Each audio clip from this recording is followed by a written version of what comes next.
ഇതിപ്പോൾ ഞാനൊരു carrot oil ഉണ്ടാക്കാനാണ്. അപ്പോൾ 1/2 കിലോ വെളിച്ചെണ്ണ ഉണ്ട്.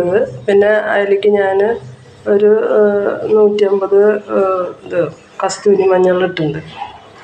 പിന്നെ ഒരു 4 ക്യാരറ്റ് അതുണ്ടായുള്ളൂ എൻ്റെ കയ്യിൽ. ആ ക്യാരറ്റ് ഇത്തിരി അധികം ഇട്ടാലും കുഴപ്പമില്ല. അപ്പോൾ അത് നന്നായി സ്ക്വീസ് അത് ഇത് ഒന്നുമില്ലെങ്കിൽ അടിച്ചിട്ട്, അല്ലാന്ന് വെച്ചിട്ടുണ്ടെങ്കിൽ ക്യാരറ്റ് ഗ്രൈൻഡ് ചെയ്ത് സ്ക്യൂസ് ചെയ്തെടുത്ത നീരെടുക്കുക. അല്ലെങ്കിൽ ഒരു തുള്ളി വെള്ളം ഒഴിച്ചിട്ട് അടിച്ചിട്ടെടുക്കാൻ ഗ്രൈൻഡ് ചെയ്യാൻ പറ്റാത്തവർക്ക് എന്നിട്ട് ഇതിലേക്ക് ഒഴിക്കുക. ഞാനത് അടിച്ചെടുത്തതാണ്, എനിക്ക് കൈ വേദനയുള്ളതാണ്. അപ്പോൾ അതും കൂടി ഇതിലേക്ക് ഒഴിക്കുക. അപ്പോൾ അതൊരു 10 എണ്ണം വരെയൊക്കെ എടുക്കാം കേട്ടോ. നമ്മൾ 4 എണ്ണം ഉണ്ടായുള്ളൂ, അത് എടുക്കുന്നത് മാത്രം.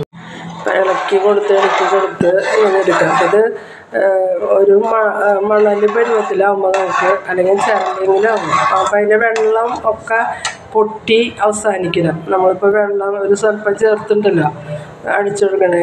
എന്ത് നീരായാലും അതിൽ വെള്ളമാണല്ലോ. അപ്പോൾ അത് പൊട്ടി അവസാനിക്കണം. എന്നിട്ട് ഇതൊക്കെ ശരിക്കും നല്ല ഒരു മണൽ പരുവത്തിലായിട്ട് മൊരിഞ്ഞ് വരും. അപ്പോൾ നമുക്കിതെടുക്കാം. എന്നിട്ടത് നല്ല ഉണങ്ങിയ തുണി കൊണ്ടൊക്കെ തുടച്ച് നല്ല ഈർപ്പം കളഞ്ഞ കുപ്പിയിൽ ആക്കി വെക്കും. അപ്പോൾ ഒരു കുറേ നാളിരുന്നുണ്ട്, കുഴപ്പമില്ല. നമുക്കതിങ്ങനെ ഇളക്കി കൊടുത്ത് നമുക്ക് എടുക്കാം. കുട്ടികൾക്ക് നിറം വയ്ക്കാനും സ്കിന്ന് സോഫ്റ്റായിരിക്കാനും നല്ല കളർ വയ്ക്കും കുട്ടികൾ. അപ്പോൾ അത് ചെയ്യാം.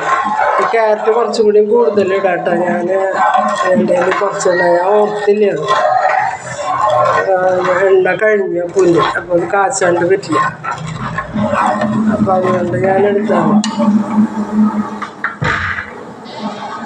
അപ്പോൾ ഇതൊക്കെ ആക്കി കൊടുത്താൽ നമ്മൾക്ക് വെളിച്ചെണ്ണ നമ്മൾ ആട്ടിയ വെളിച്ചെണ്ണ എടുക്കണം കേട്ടോ, വാങ്ങിക്കുന്നതല്ല. തീരെ നിർഭാഗ്യമില്ല കിട്ടാത്തവർക്കാണെങ്കിൽ ഇപ്പോൾ അങ്ങനെ പറ്റുള്ളൂ. വീട്ടിൽ സൗകര്യം ഉണ്ടെങ്കിൽ ആട്ടിയെടുത്ത വെളിച്ചെണ്ണയിൽ ചെയ്യാൻ നോക്കാം. അപ്പോൾ കുട്ടികൾക്ക് വേറെ സ്കിന്നിന് ഒരു ദോഷം വരില്ല. ഇപ്പോൾ ഓരോ ചൊറി പോലെ വരിക അങ്ങനെയൊന്നും ഉണ്ടാവില്ല. പിന്നെ കളർ വയ്ക്കുകയും ചെയ്യും, നല്ലതാണ്. എന്തായാലും നമ്മൾ എണ്ണ പുരട്ടി കുളിപ്പിക്കുന്നതല്ല, അപ്പം ഇങ്ങനെ എന്തെങ്കിലും ഒന്ന് ചെയ്ത് വെച്ചാൽ നല്ലതാണ്. അപ്പോൾ അതായി വരട്ടെ. കുഴിയനായി പ്രസ്സിലിട്ടിട്ടാണ് ഒഴിച്ചിട്ടാണ് ഞാനത് പ്രസ് ചെയ്തെടുത്തത്. അതില്ലാത്തവർക്ക് ഒരു വൃത്തിയുള്ള വെള്ളത്തുണി ഇട്ടിട്ട് അതിലേക്ക് ഒഴിച്ചെടുത്താലും മതി. അപ്പം അങ്ങനെ എടുത്ത എണ്ണയാണ് ഇത്. കുറേ കാലം നമുക്ക് ഉപയോഗിക്കാം. അപ്പോൾ നമുക്ക് ഇഷ്ടപ്പെടുകയാണെങ്കിൽ ലൈക്ക് ചെയ്യുക, ഷെയർ ചെയ്യുക, സബ്സ്ക്രൈബ് ചെയ്യുക.